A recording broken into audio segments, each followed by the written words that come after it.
Hi guys, আপনারা কেমন আছেন? আমি আজকে এসেছি একটি শপে আলু মাখা খেতে। তো আপনারা দেখতে পাচ্ছেন প্রথমে আলুটিকে নিয়ে ছুলছে।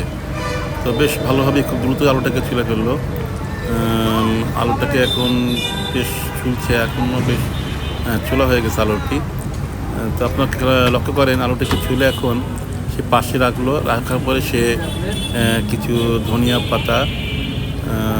পাতা আনছে, কারণ আলু মাখার ভিতরে অনেক কিছু দিতে হয়। তার ধনিয়া পাতার একটি অন্যতম একটি অংশ। দেখেন আপনার ধনিয়া পাতাটি সে সুন্দর করে কাটছে, তার পরিচ্ছন্ন সুন্দর হাতে সে কত নিখুঁতভাবে, দেখেন কত নিখুঁতভাবে কুচি কুচি করে সে ধনিয়া পাতাগুলোকে কেটে একটি সাইজ করলো।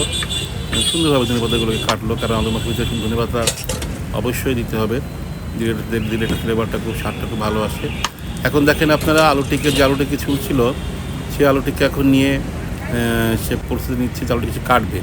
দেখেন সে আলুটিকে কাটছে, বেশ সুন্দর স্লাইস করে সে আলুটিকে কাটছে, কেটে তারপরে টুকরো টুকরো করছে, কারণ সুন্দর একটা পিস করতে হবে, তা নাহলে বড় আলু হলে খেতে সমস্যা হয়।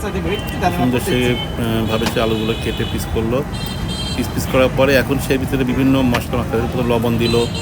লবণ দেওয়ার পরে সে একটি মশলা দিল। মশলা দেওয়ার পরে এখন সে তার পাশেই আছে টক, তেঁতুলের টক গোলানো আছে। তেঁতুলের টক দিচ্ছে এখন, দেখতে পাচ্ছেন তেঁতুলের টকের পানি সে দিল এটার ভিতরে। তারপরে সে ভিতরে এখন পানির পরিমাণ বেশি হয়ে যাওয়াতে সে পানি কিছুটা ফেলে দিল। এবার সেটা সুন্দর করে সেটা করছে, মাখাচ্ছে, কারণ মশলাগুলোকে না মাখালে এর স্বাদ অতটা ভালো আসবে না।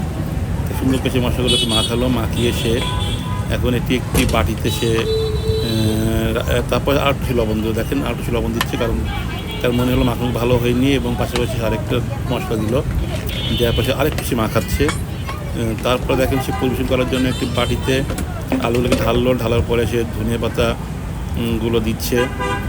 খুব সুন্দর সাইজ, মানে দেখতে সুন্দর সে কিছু করছে। এরপরে সে জিরা বাটা দিল, পরে জিরা বাটা মরিচগুলো দিল। এবার দিল সে জিরার গুঁড়া দিয়ে সেটাকে সুন্দর শেপে আসার জন্য একটি রসুন দিল।